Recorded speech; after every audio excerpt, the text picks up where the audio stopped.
नमस्कार। आज हम बात कर रहे हैं कि कैंसर ट्रीटमेंट का इमोशनल एस्पेक्ट क्या है। जब भी कैंसर डायग्नोज होता है तो उससे लोगों को बहुत ज़्यादा डर लग जाता है, बिना ये समझे कि सच में कैंसर की स्टेज क्या है, ट्रीटमेंट के ऑप्शंस क्या हैं, क्या हम हमेशा के लिए रिकवर हो पाएंगे। इमोशनली कैंसर का जो ये शब्द है ये बहुत ज़्यादा मेंटली इम्पैक्ट करता है।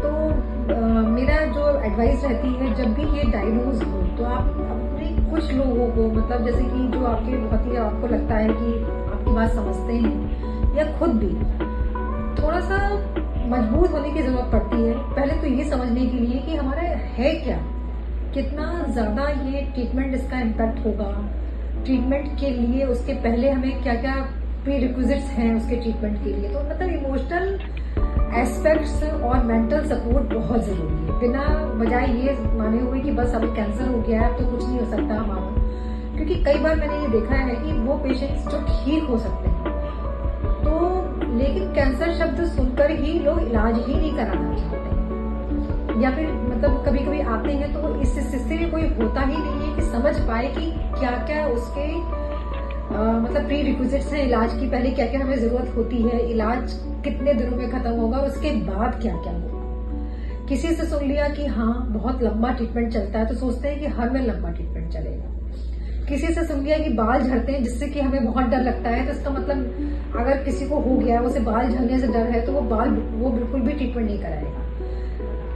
क्योंकि ये इमोशनल एस्पेक्ट्स हैं, क्योंकि हमें गलत ही चीज़ पता है, जैसे कि हर कैंसर पेशेंट के बाल झड़ जाते हैं, हर कैंसर पेशेंट्स को बहुत ज़्यादा उल्टियाँ होती हैं, हर कैंसर पेशेंट खा नहीं पाता है, और मतलब ये नहीं कि ये हुआ कि आपका जो फिजिकल लुक है वो बहुत खराब हो जाता है, बिल्कुल पैसे बहुत ज़्यादा लग जाते हैं, मतलब 25, 30, 40, 50 लाख भी लग सकते हैं, और ठीक होने की कोई ठीक नहीं होते हैं, गारंटी नहीं है। तो ये सब चीज़ें, तो इस सब चीज़ों के साथ में मतलब मैं यही सलाह दूंगी, जब भी कैंसर डायग्नोज हो तो पहले थोड़ा सा आप एक बार डॉक्टर से मिलें, फिर दोबारा मिलें, है ना। क्योंकि ये इमोशनली इसको समझना बहुत ज़रूरी है, और ये समझना कि इलाज को कैसे प्रोसीड करना है, क्योंकि इलाज करना है, इलाज करवाना है।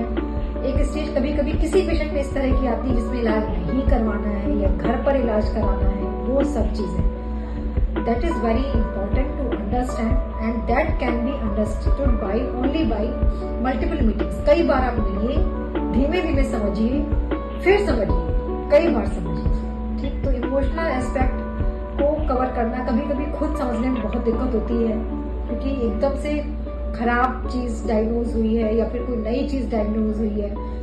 अपने साथ किसी को लेकर के आइए, है ना, किसी को मतलब जिसको आप जिस पर विश्वास करते हो, ऐसा ना हो कि वो अपना एंगल जोड़ने लगे। तो that is very important to understand what is this and how to deal with psychologically. अगर हम ट्रीटमेंट की बात करें तो बहुत सारे पेशेंट मेरे पास इस तरह भी आते हैं, डॉक्टर साहब आप ट्रीटमेंट करिए, बाकी आप मुझे कुछ मत बताइए। तो इमोशनली स्ट्रांग होना भी जरूरी है, समझना जरूरी है। एक बार मैंने समझा दिया तो नेगेटिव बात नहीं है, अब तो हम बस स्ट्रांगली करेंगे।